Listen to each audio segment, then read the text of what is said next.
అందరికీ నమస్కారం. ఎప్పుడైనా అనిపించిందా మాటలకు చరిత్రను మార్చే శక్తి ఉంటుందా అని? అంటే ఒక కవిత ఏకంగా ఒక దేశానికి స్వేచ్ఛను తీసుకురాగలదా? ఈరోజు మనం సరిగ్గా అలాంటి ఒక కథ గురించి మాట్లాడుకోబోతున్నాం. భారత కోకిలగా మనందరికీ తెలిసిన సరోజినీ నాయుడు కథ. ఆమె పదాలు, కేవలం పదాలు, స్వాతంత్ర్య పోరాటానికి ఎలా ఊపిరిపోశాయో ఇప్పుడు తెలుసుకుందాం. చూశారుగా, ఒక కవి రాసిన మాటలు ఒక దేశాన్ని నిర్మించటానికి ఎలా సహాయపడ్డాయి. ఇది నిజంగా ఆలోచించాల్సిన విషయమే. అంటే కేవలం అక్షరాలతో, భావాలతో ఒక జాతి భవిష్యత్తును ఎలా మలచగలరు. కానీ సరోజినీ నాయుడు విషయంలో ఆమె కలం కత్తి కన్నా పొదునైన ఆయుధంగా మారింది. సరే, మరి ఈ అసాధారణమైన ప్రయాణం ఎలా సాగిందో చూద్దామా? సరే, ఈ కథ ఎక్కడ మొదలైందంటే మన హైదరాబాద్లోనే. ఇక్కడొక అమ్మాయి ఉండేది. అందరిలా కాదు, చాలా ప్రత్యేకం. ఆ అమ్మాయికి మాటలంటే ప్రాణం. తన ప్రపంచం మొత్తం అక్షరాల చుట్టూనే తిరిగేది. ఆ అమ్మాయే మన సరోజినీ నాయుడు. ఒకసారి ఊహించుకోండి, హైదరాబాద్ వీధుల్లో తోటి పిల్లలందరూ ఆడుకుంటూ సందడి చేస్తుంటే ఈ అమ్మాయి మాత్రం పుస్తకాల ప్రపంచంలో మునిగి తేలుతోంది. తనకి పదాలే ఆటబొమ్మలు, కవితలేమో బెస్ట్ ఫ్రెండ్స్. అలా తనకంటూ ఒక ఊహాలోకాన్ని అక్షరాలతోనే నిర్మించుకుంది. అయితే ఈ చిన్నారిలో దాగున్న ఆ అద్భుతమైన టాలెంట్ని మొదట గుర్తించింది ఎవరనుకుంటున్నారు? వాళ్ల అమ్మే. ఆమె తన కూతురు గురించి చాలా మురిపెంగా అనేవారట. ఈ అమ్మాయి మాటలు వింటుంటే అచ్చం సంగీతంలా ఉంటాయని. ఆ తల్లి మాటలు అక్షరాలా నిజమయ్యాయి కదా. ఆ సంగీతమే కదా ఆ తర్వాత కోట్లాది మందిలో స్ఫూర్తిని నింపింది.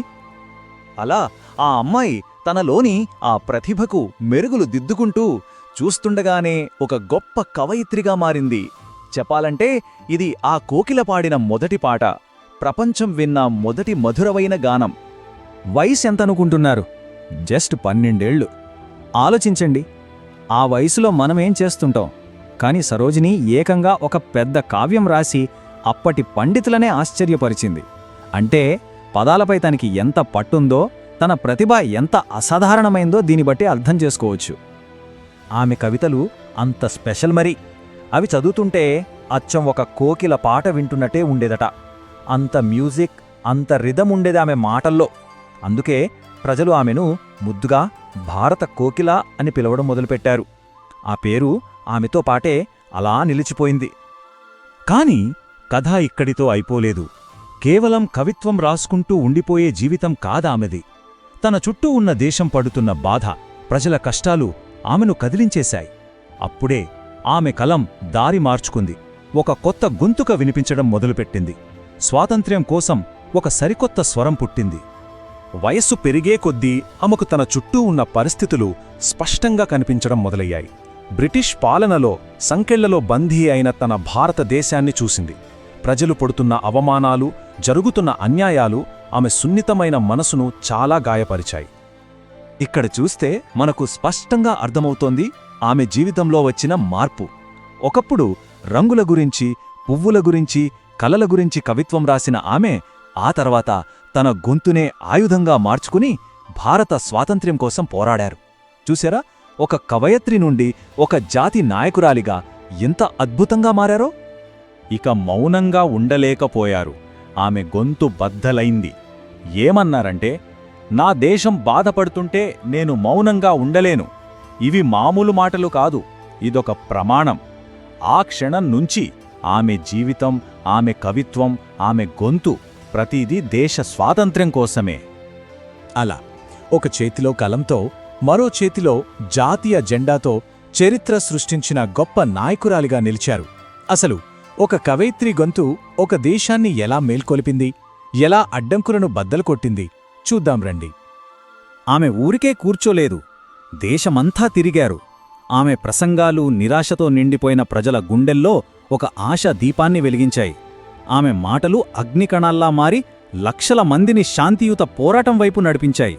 నిజం చెప్పాలంటే ఆమె గొంతు స్వాతంత్ర్య ఉద్యమానికి ప్రాణం పోసింది. ఆమె ప్రయాణంలో సాధించిన విజయాలు చూస్తే మనకు ఆశ్చర్యం వేస్తోంది.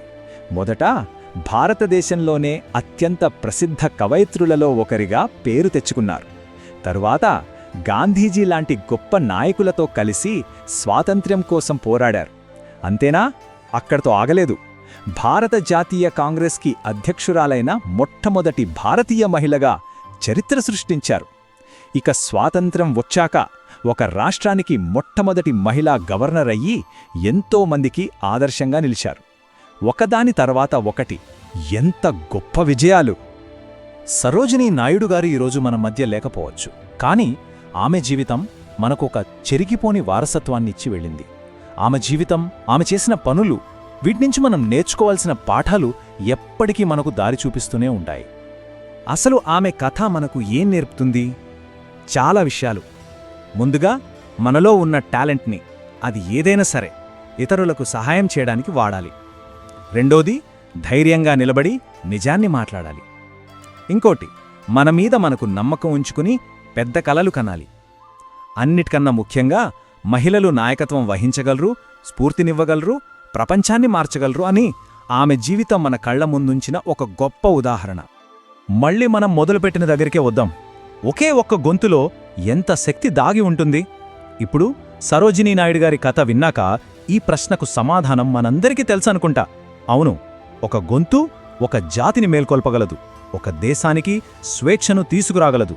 ఆ శక్తి ఎక్కడో లేదు, మనందరిలోనూ ఉంది.